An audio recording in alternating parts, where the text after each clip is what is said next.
Bien, hasta la clase anterior estuvimos trabajando con los casos de composición. Recuerden que estamos siempre dentro del ámbito de la lexicogenesia o formación de palabras.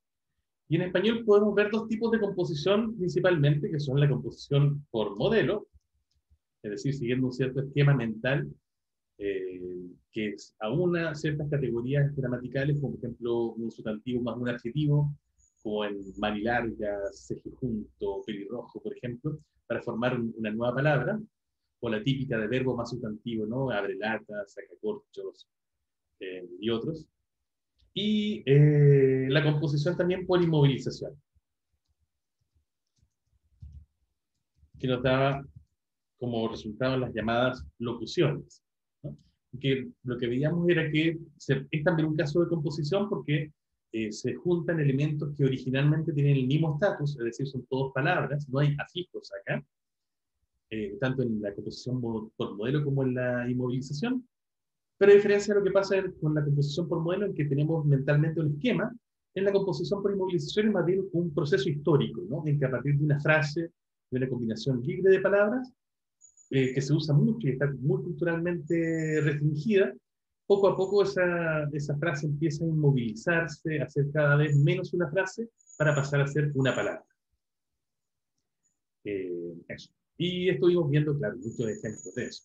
Y teníamos una pequeña tarea que yo les había dejado para hoy, ¿cierto? ¿Se acuerdan? De hecho, incluso voy a poner una música ad hoc.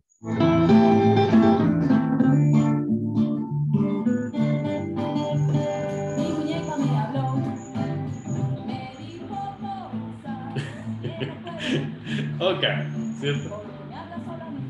Un clásico. Bien, teníamos que, a partir de la a partir de la expresión en realidad, peinar la muñeca, que era conjugada, por supuesto, como un verbo, ver si usarla en una ocasión como una frase y en otra ocasión como una inmovilización.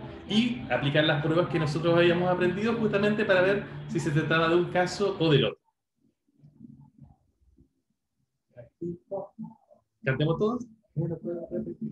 Vamos. Porque más solo.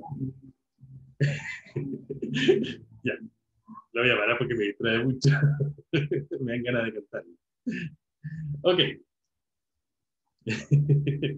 La Ignacia dice que está perreando. Ok, chicos, ya. ¿Quién me ayuda con esto? ¿Quién usó peinar la muñeca en una frase? No en una inmovilización, sino como una frase sintáctica, en una combinación de palabras libres. ¿Quién me daría un ejemplo?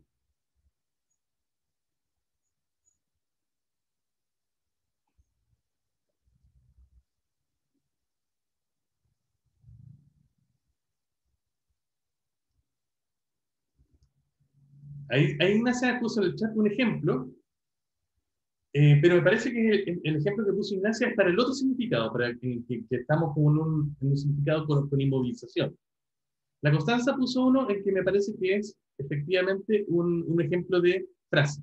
Le voy a copiar el de Constanza. Dice, María pasó toda la tarde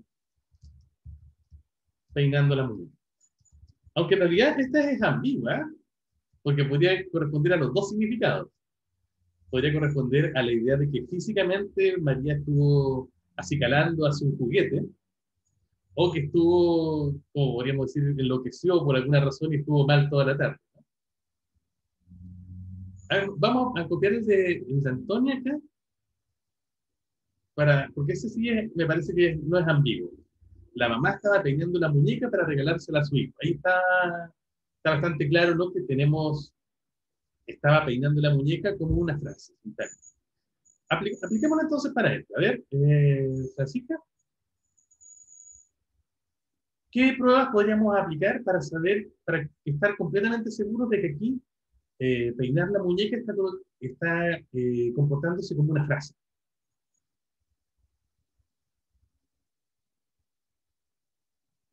Fran, Francisca, te invoco. Desapareció la Fran.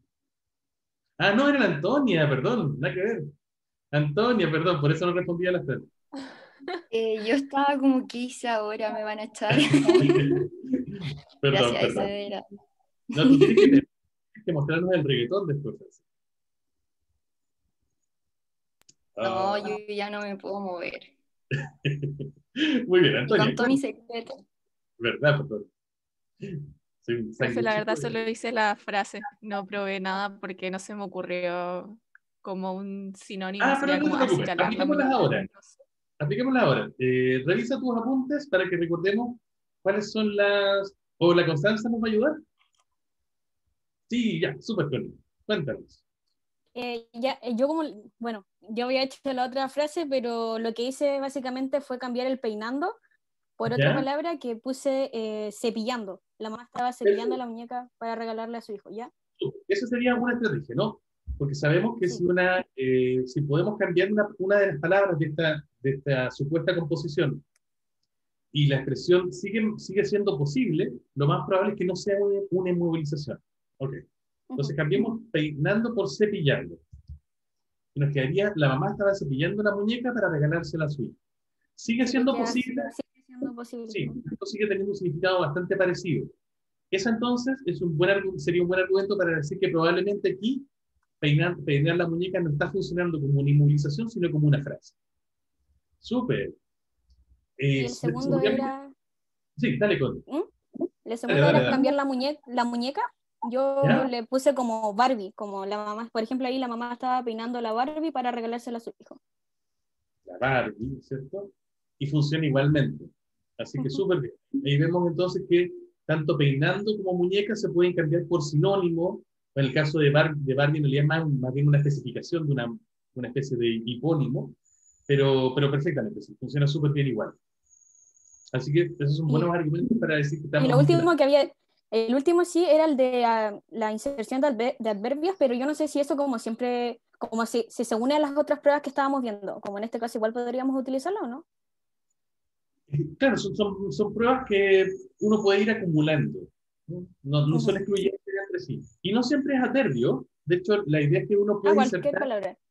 O sea, la idea es que uno, si estamos ante una frase, si aquí peinando una muñeca es una frase, uno podría modificar individualmente tanto estaba peinando como muñeca. Entonces, por ejemplo, podríamos poner la bonita muñeca.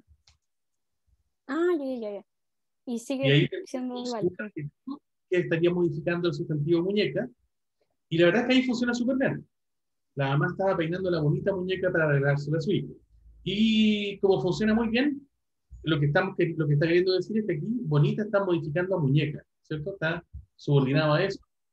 Y no hay problema, funciona bien. Eso también es una buena muestra de que aquí probablemente esto está funcionando como una frase. Sí, Súper. sí, sí. ¿Hay alguna estrategia más que podríamos usar? Gracias, Constanza. Había una estrategia más, o una prueba más que se puede aplicar, aparte de este reemplazo por sinónimo o esta modificación individual de alguno de los componentes. Eh, Ignacio nos propone cambiar el orden. La verdad es que eso no lo habíamos propuesto, ¿no?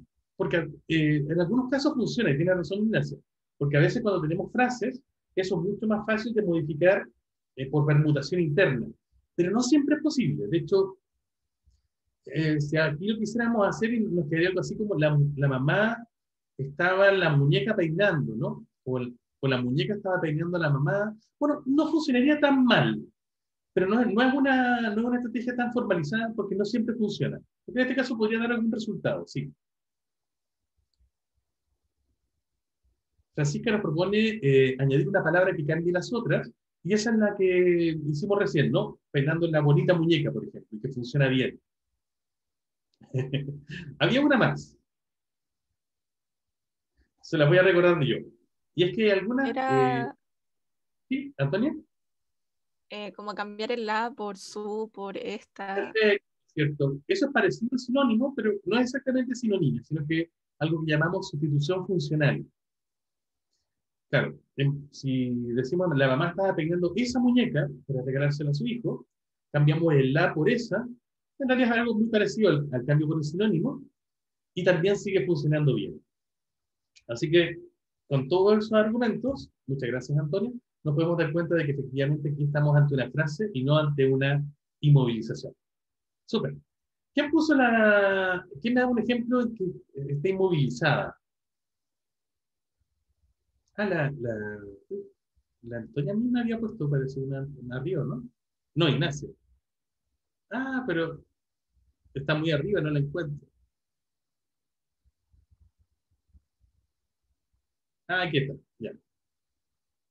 Si te sigues portando así, voy a terminar peinando la muñeca.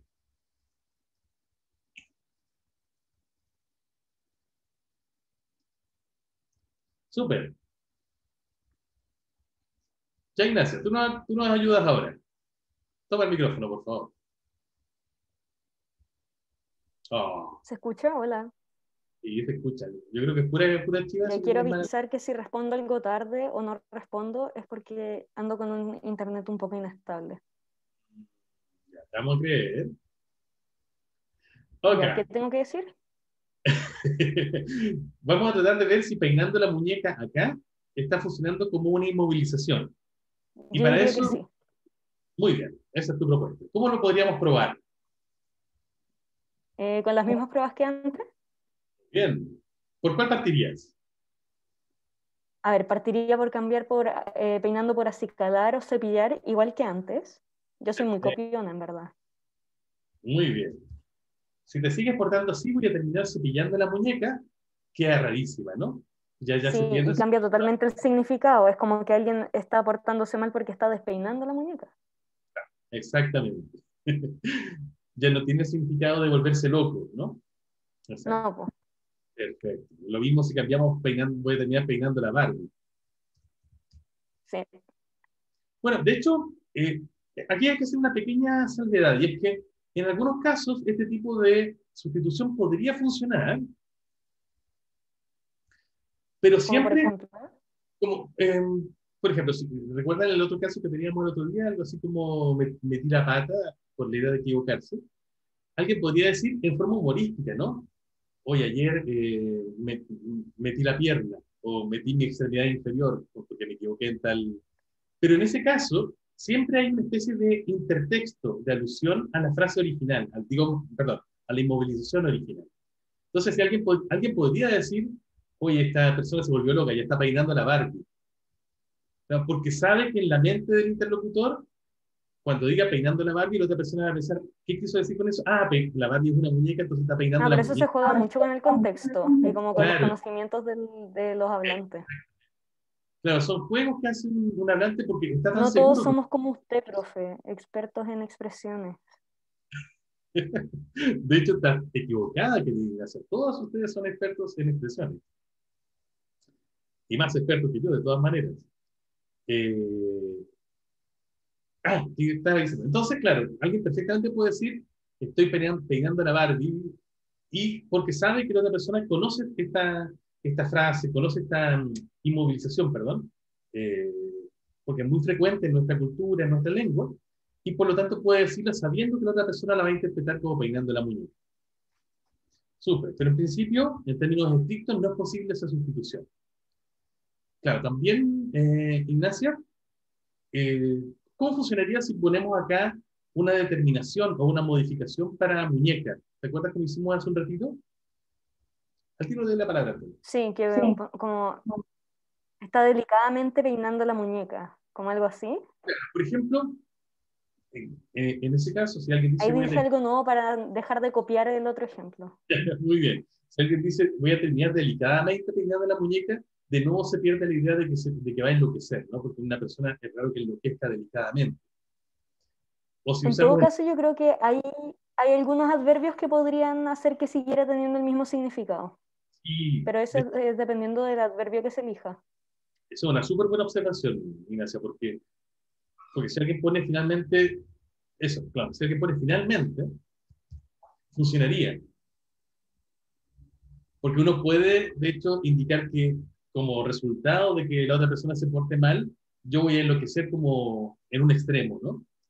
Y eso indica Sí. finalmente, y eso es compatible tanto con peinar la muñeca de enloquecer como con peinar la muñeca físicamente. Así que, en efecto, hay que tener un poco de cuidado porque hay adverbios que pueden ser compatibles con las dos. Sí, Pero, así que ojo con los adverbios.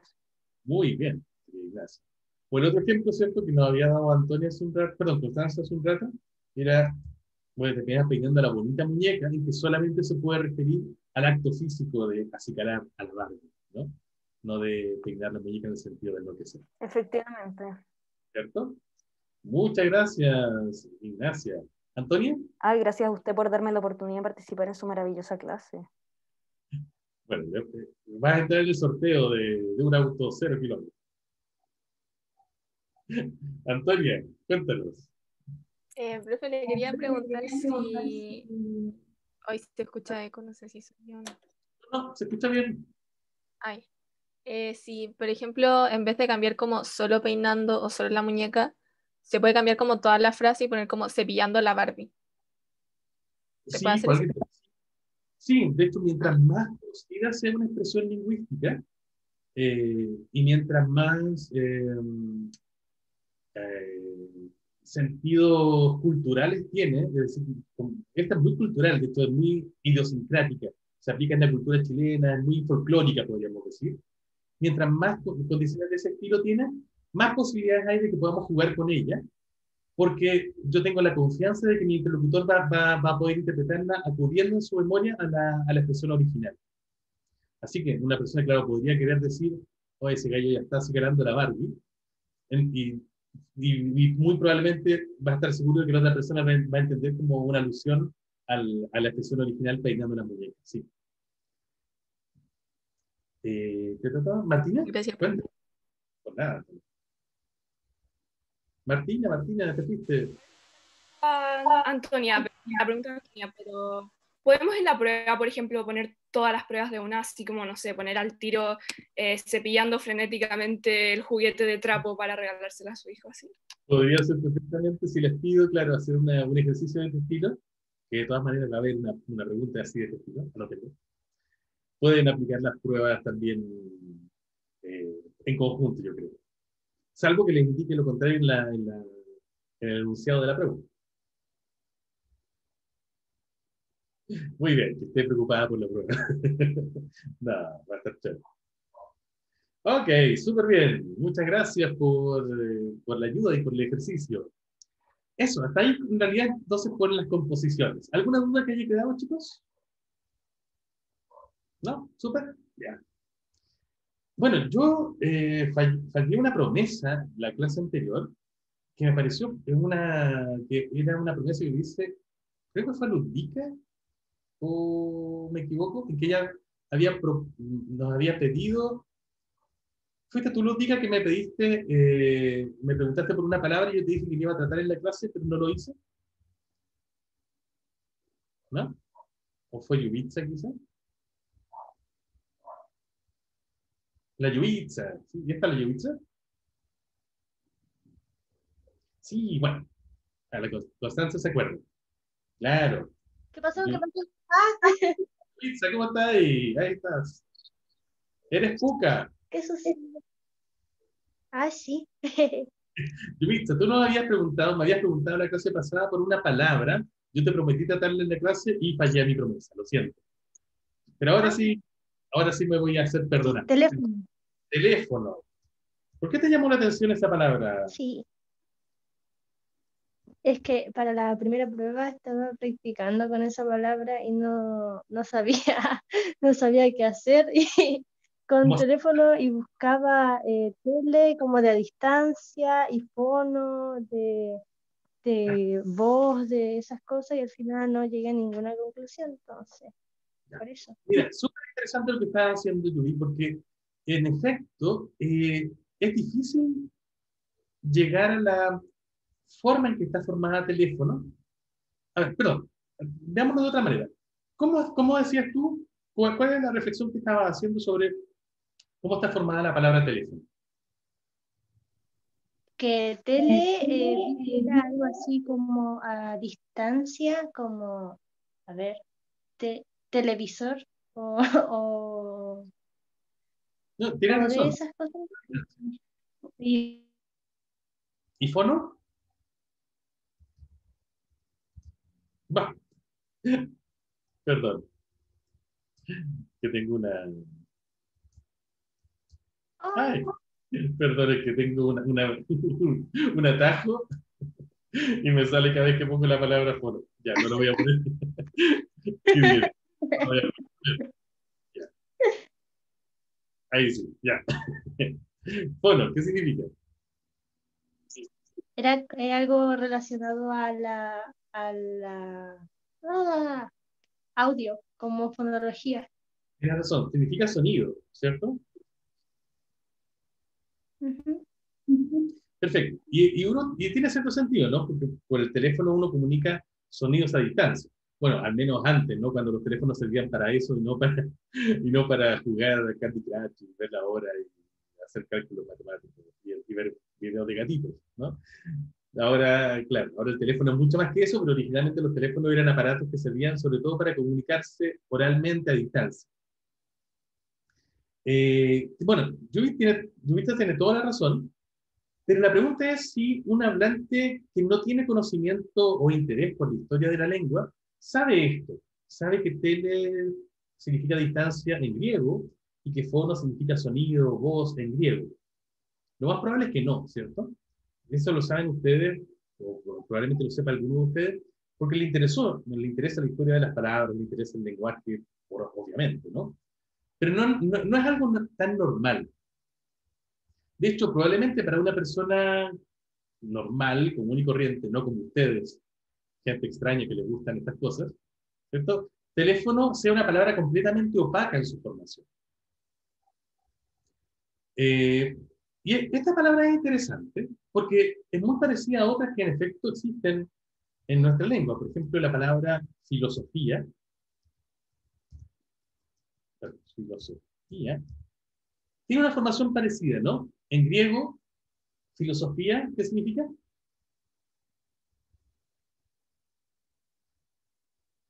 ¿Se acuerdan? Era algo así como estudio de la... No sé, no me acuerdo. Ay, ya, ignórenme. No. ¿Qué era filosofía? Bueno, filosofía en griego tiene los componentes filo, que significa amor, y sophos, que significa sabiduría.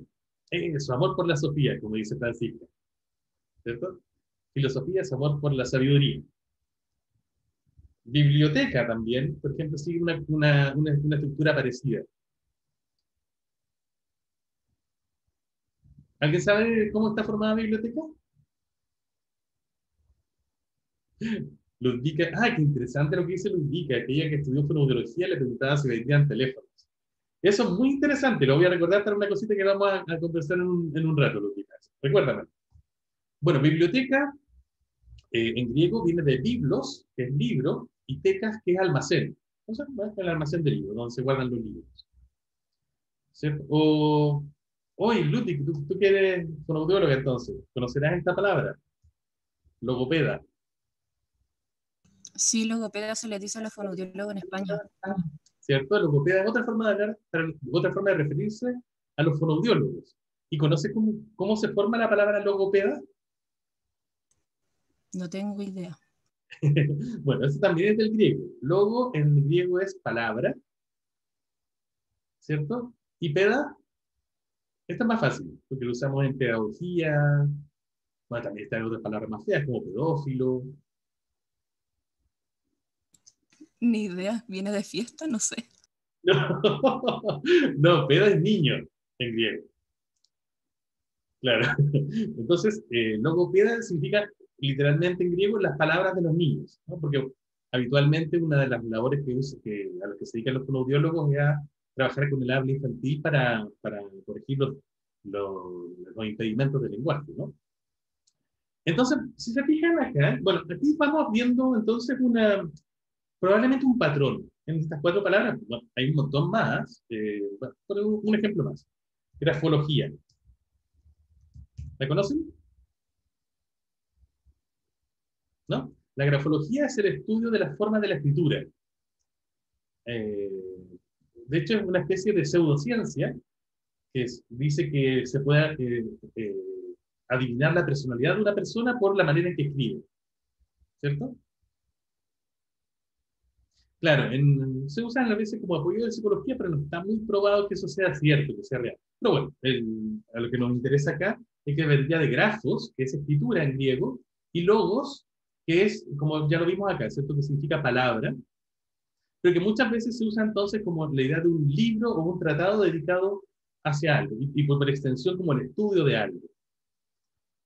Esa es la grafología. Mira, qué interesante lo que dice Constanza. ¿Lo podrías decir entonces en voz alta para que lo Sí, es que conversemos? recuerdo que cuando estábamos viendo como para la primera prueba, usted había dicho que habían palabras que eran como artificiales porque eran creadas como para un propósito, como filosofía, democracia, creo que habíamos dicho. Gracias, tienes toda la razón. Tienes toda la razón, Constanza. Estas no son palabras reales, en verdad. ¿Qué pasa acá? Estas no son palabras que hayan evolucionado naturalmente en el castellano. Y en eso se diferencian de todas las otras que hemos venido viendo. Todas las palabras formadas por derivación, por composición, por ejemplo, y algunas más que veremos, han seguido un proceso natural de evolución en el castellano. Incluso los préstamos, ¿no? En que uno trae una palabra de otra lengua y la adapta al castellano. Incluso eso es un proceso natural. Estas palabras, sin embargo, fueron creadas artificialmente. Y el procedimiento, mejor dicho, este procedimiento artificial que se usó para crear cada una de estas palabras fue el siguiente. Una persona pensó en un nuevo descubrimiento, en un nuevo invento, una nueva ciencia, o una forma de referirse a alguna de ellas, y lo que hizo fue ir a la lengua clásica, típicamente el latín o el griego, y tomar dos elementos de esa lengua, generalmente son dos, y formar una especie de compuesto en esa lengua. Por ejemplo, en el caso de teléfono, una persona inventó este aparato que servía para llamar a otras personas a larga distancia, y lo que hizo fue, bueno, decir, ¿cómo le voy a llamar a esta palabra, a este invento? Voy al griego, tomo la palabra que significa lejos, tomo la palabra que significa voz, y me queda entonces la palabra que significa transmitir la voz a larga distancia. Pero la palabra teléfono no existía en griego. Bueno, obviamente, porque no había teléfono en la Grecia antigua, ¿no? No me imagino no sé, a Platón, o sea, a Sócrates. Oye, tomé cicuta, Platón, ven, llama al hospital. No, no pasaría, ¿no? El teléfono es obviamente un invento moderno, es decir, principios del siglo XX. Y lo que pasó fue entonces que la persona que lo creó, o alguna de las personas que quisieron denominarlo, tomaron estos componentes del griego. En griego, tanto tele como fono son raíces, son palabras, actúan como elementos libres, pero en castellano no, ¿no? Bueno, eso se puede probar fácilmente. Tele no actúa con el significado de lejos en castellano, ¿no? Si alguien dice te veo muy a la tele, no le quiere decir que lo vea lejanamente, ¿no?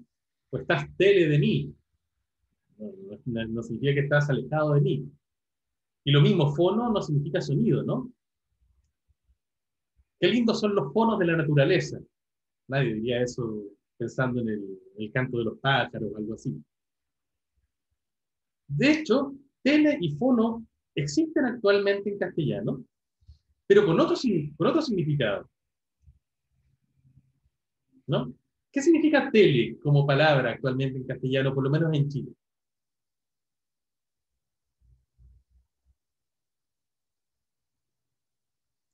¿No? ¿No lo usan nunca? Eso, entonces nos dice el televisor, la televisión, el aparato que usamos para ver televisión. Pero eso claramente viene de televisor o de televisión. Y fono sí lo usamos también, con varios sentidos. Por ejemplo, como el número de teléfono, a eso se llama el fono. En algunos casos estos auriculares que nos ponemos para escuchar mejor, también hay personas que le llaman fonos. Pero en cada uno de esos casos viene como del acortamiento de una palabra como teléfono o audífono. ¿Cierto? Y eso es lo que dice Ludica justamente en el chat. Pero teléfono, entonces, los componentes tele y fono no vienen del castellano, sino que están tomados directamente del griego. Ok, y eso pasa con todos los ejemplos que tenemos acá, aunque en algunos casos las palabras originalmente sí existían en la otra lengua, como probablemente es el caso de filosofía o democracia. Pero en todos los casos que tenemos acá, entonces, lo que tienen en común es que hay dos componentes, por ejemplo, tele más fono, que están al mismo nivel. Ninguno de los dos es un afijo con respecto al otro. Pero el punto es que tampoco ninguno de los dos es una raíz con respecto al otro, porque ninguno funciona como una raíz en castellano. Solo pueden funcionar cuando se juntan para formar esta palabra. Es decir, solo actúan como componentes de palabras que tienen esta forma de combinación. Este tipo de combinación, este procedimiento artificial para formar palabras, se le llama confijación. Y cada uno de estos componentes que tenemos aquí, tele y fono, es conocido como un confijo.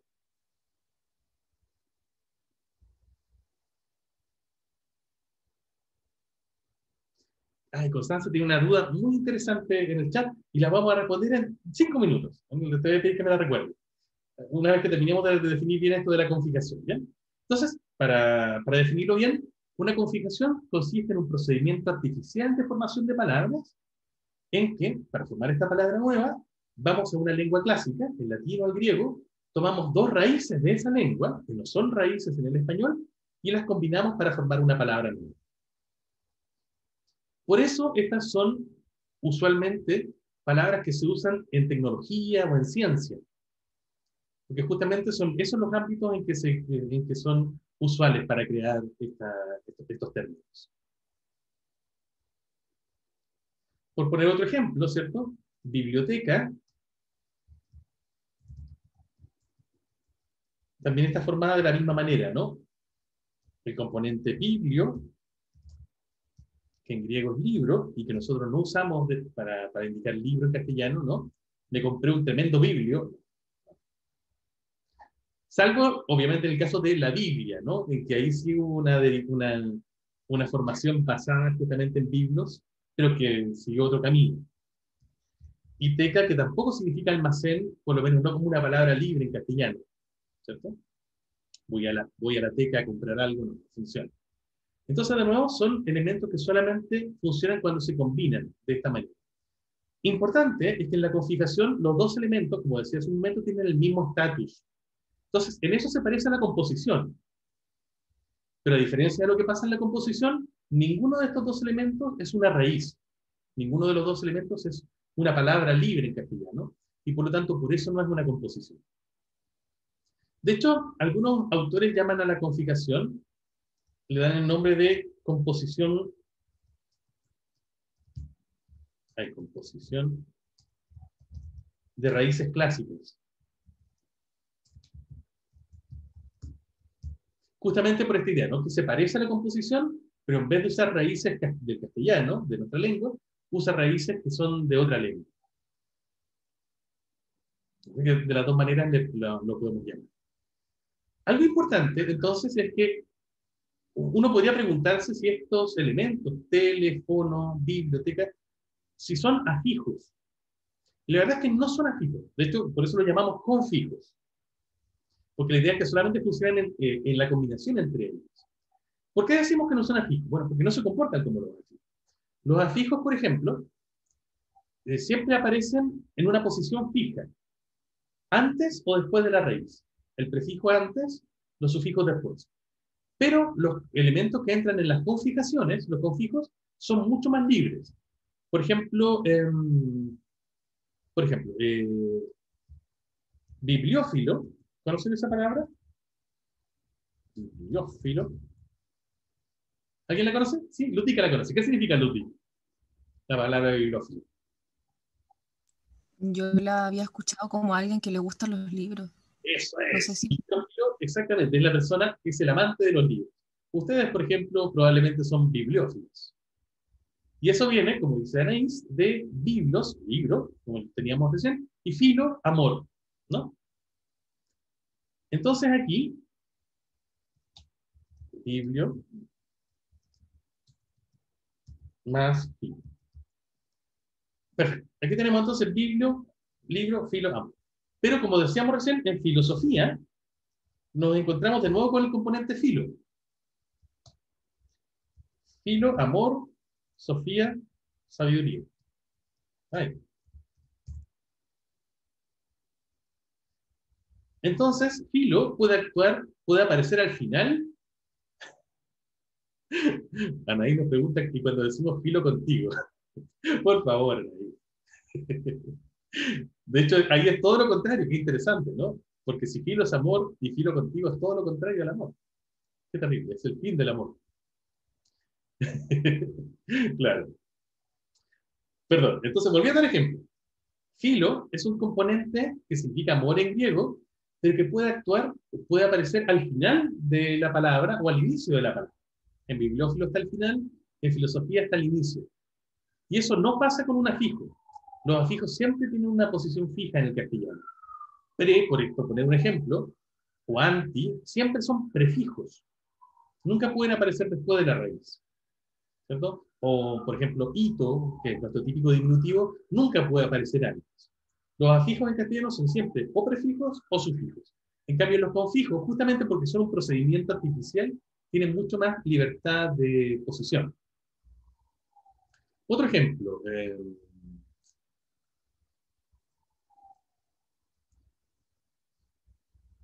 ¿Se acuerdan de esto?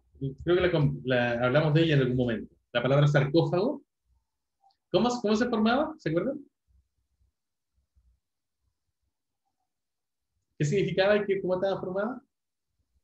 Creo que era como carnívoro, una cosa así. Exacto, súper. Sarcófago tiene el mismo significado de carnívoro. En griego, sarco es carne y fago es comer. Entonces, lo que se come la carne, ¿no? Ignacio dice, imagínate que te entierran de un vegano. Claro. Pero este componente, por ejemplo, fago, también lo encontramos en palabras como fagocitar.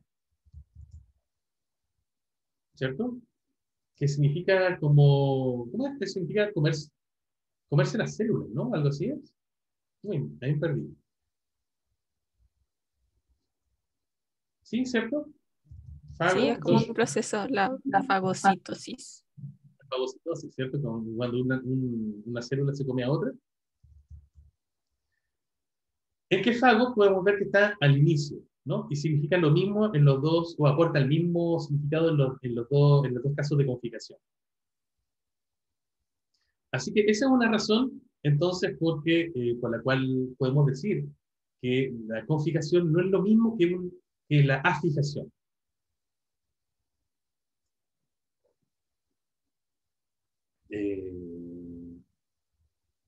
Eso. Bueno. Ah, lo que nos preguntaba Constanza recién. ¿Puedes hacer la pregunta de nuevo, Con, para que todos lo escuchemos? Sí, sí, sí.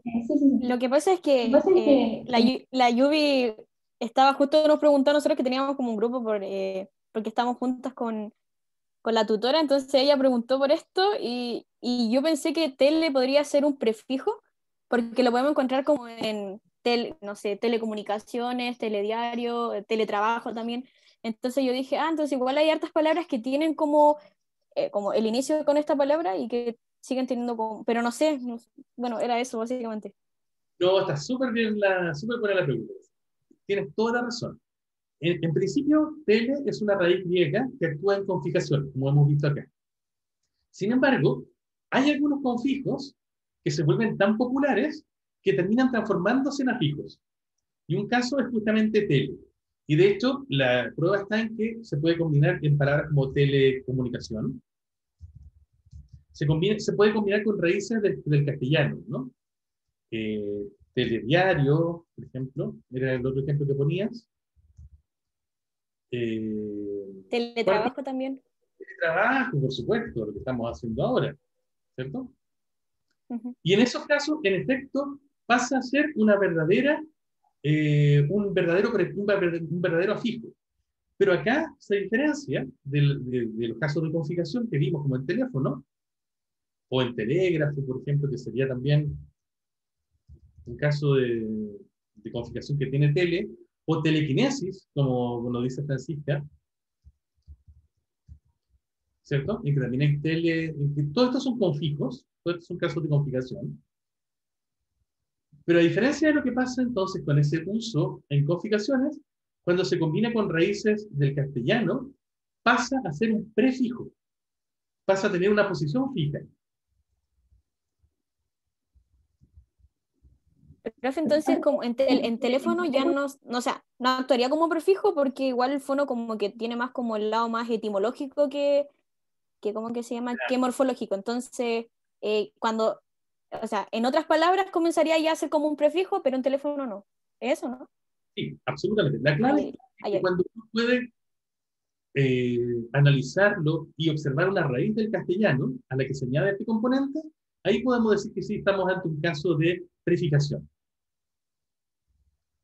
Porque aquí comunicación, diario, trabajo, sí son palabras del castellano, sí son raíces del castellano, a las que podemos decir que se añade este afijo. En cambio, en teléfono, o en telégrafo, o sobre todo en telequinesia, ¿cierto? La kinesia, grafo, fono, no son raíces del castellano, al menos no con el significado que aparecen en estas palabras. Y por lo tanto, ahí tele no está actuando como un prefijo porque no hay ninguna raíz. ¿Sí? ¿Se entiende? Para que haya un prefijo, o un afijo, ya sea un prefijo o un sufijo, necesitamos tener una raíz. Y en estos casos no la hay, pero aquí sí. Claro, como dice Ludwika, cuando es griego más griego es una configuración. Cuando es griego más castellano, ahí tenemos una afijación. Esa sería la clave. Muy bien. Otro ejemplo, en este caso, de un confijo que se liberó como sufijo, es el caso de teca, que en griego significa originalmente, como decíamos recién, almacén, pero que ha pasado en algunas palabras, del castellano significa algo así como lugar de esparcimiento, lugar de diversión, sobre todo con música, ¿no? Como por supuesto está en discoteca.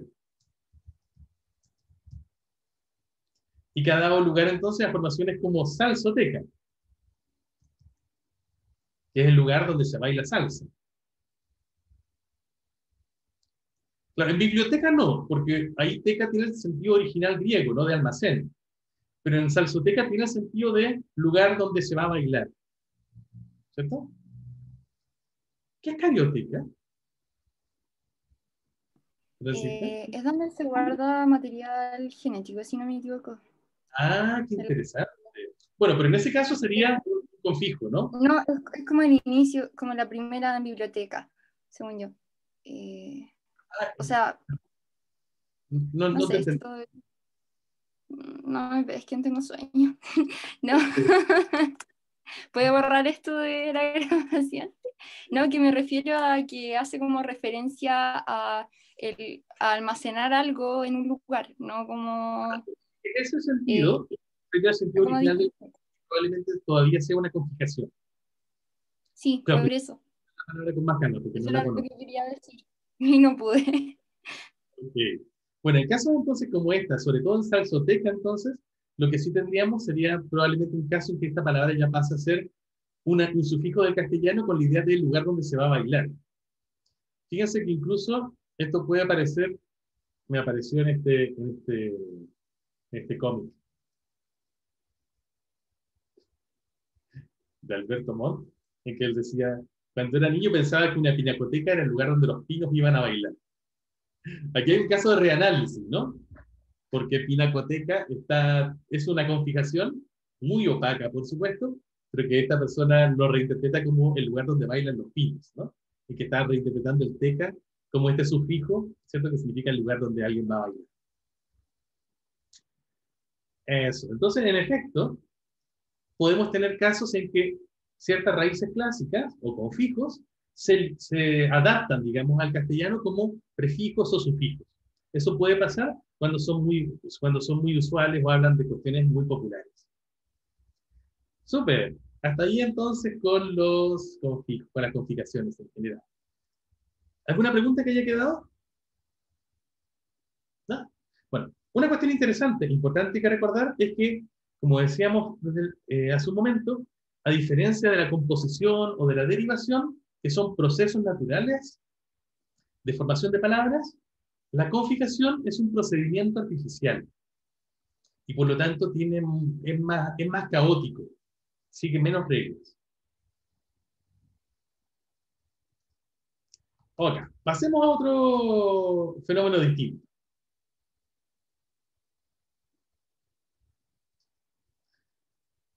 Ok. Fíjense en esta noticia, que bueno, pasó hace unos 4 años ya, pero yo creo que quizás algunos lo recuerden.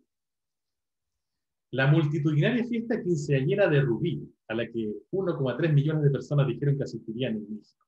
Esto fue una noticia hace unos 4 años muy difundida porque una persona puso en redes sociales que iba a celebrar su cumpleaños número 15 y llegaron más de 1 millón de personas a celebrar en México.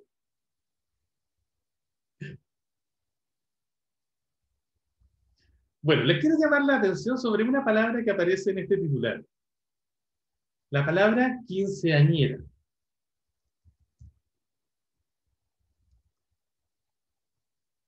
¿Cómo está formado quinceañero? Quinceañero o quinceañero. ¿Qué componentes podemos encontrar ahí? Bueno, claramente está 15, ¿no? Que es evidente porque la persona cumple 15. Está años. Pero en ese caso nos quedaría, claro, 15 años. ¿Qué más hay? Claro, Constanza nos indica ahí, Anaís también nos lo dice, que también está la idea de era, como un sufijo. Entonces lo que tenemos aquí es que tenemos tenemos una raíz, que es 15, que es una raíz porque es una palabra que funciona libremente en castellano. Tenemos otra raíz que es años, evidentemente, aunque aparece acortada con una alomorfía en año, pero claramente la palabra años. Y un sufijo que es era. Pero lo súper interesante es que alguien podría proponer, bueno, entonces simplemente se trata de 2 pasos, ¿no? Primero tenemos una composición y luego una derivación por sufijación a partir de esa composición. Es decir, primero tendríamos 15 años y luego tendríamos quinceañero. ¿Qué problema hay con esta hipótesis? Que la palabra 15 años no existe. Alguien podría proponer entonces, quizás lo que pasa es que primero ocurre la derivación y luego con esa palabra derivada yo le agrego la otra raíz. Es decir, quizás primero es añera y luego junto 15 más añero. Pero no, esto tiene el problema de que la palabra añera no existe. Al menos no usualmente, como para este sentido. Entonces, no hay 2 pasos para formar quinceañera, sino que es una palabra que se forma con la raíz 15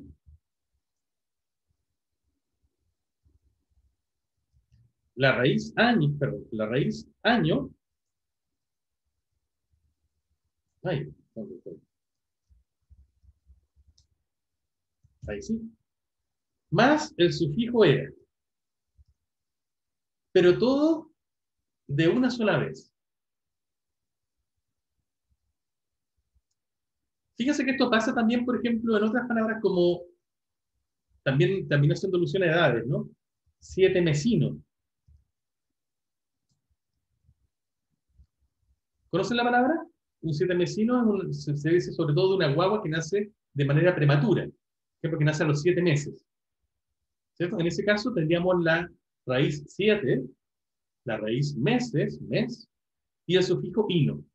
Pero de nuevo, al igual que pasa en el caso de quinceañera, no tenemos 7 meses o 7 meses como un compuesto al que le podamos añadir luego el sufijo ino. Tampoco tenemos mesino, al que después podamos combinar con la raíz 7 para formar 7 mesinos, sino que todo ocurre de una sola vez. Es decir, se une la raíz 7 más la raíz mes más el sufijo ino, todo en una sola combinación.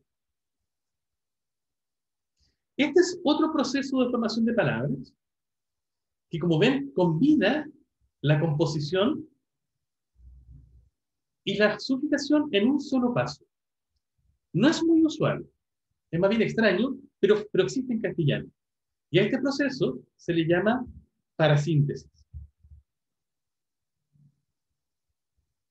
Entonces, para definirlo, la parasíntesis es un proceso de formación de palabras que consiste en tomar dos raíces y un sufijo y combinarlas, estos tres elementos, a la vez, en un solo paso.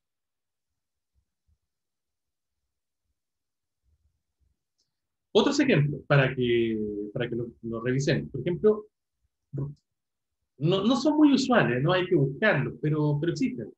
Por ejemplo, ropavejero. Esto se usa mucho en el español mexicano, ¿no? Quizás algunos de ustedes, si veía el Chavo del Ocho cuando chicos, se habla de los ropavejeros, que son estas personas que van pidiendo ropa vieja juntando ropa, botellas, ese tipo de cosas para luego venderlo, ¿no? Generalmente con un carretón por la calle. Bueno, eso era muy usual en los años 70, 80, y a esas personas se le llamaba el ropavejero, que claramente está formado por ropa, raíz, vieja, raíz, y el sufijo ero, y formado todo de una sola vez. Otra palabra parecida, pordiosero, que es otro nombre que se le suele dar a los mendigos, ¿no? Sí, yo también me acordé del capítulo que dijeron al chavo matero, ¿sí? De ese estilo es. Pordiosero, otra palabra formada por parasíntesis, porque tenemos es otro nombre que se le suele dar a los mendigos, ¿no? Y está formado por la palabra por, la palabra Dios y el sufijo ero. De hecho, porque los sufijos, porque los mendigos habitualmente, o algunos de ellos, solían pedir limosna, siendo por el amor de Dios, ¿no? Usando ese tipo de expresión, ¿no? Aludiendo como a la compasión. Otro ejemplo, bueno, no son tan usuales, pero existen, ¿no? La palabra picapedrero, ¿la conocen? ¿Cierto? Antonia la conoce. Hace alusión a las personas que trabajan sacando piedras, usualmente de los cerros, ¿no? Para luego usarlas en la artesanía o en la construcción, ¿no? La persona que trabaja en una cantera, entonces es un picapedrero. Y esto viene de picar, piedra y el sufijo ero. Entonces, existen palabras que están formadas por y se fijan siempre el esquema es el mismo. Raíz, sufijo. Y siempre la combinación se da de una sola vez. De hecho, decimos que es un proceso natural y no un procedimiento artificial, porque es muy fijo. Y típicamente los procesos naturales tienen reglas más regulares, valga la redundancia. Y existen, de hecho, algunas formaciones modernas. Fíjense en esto.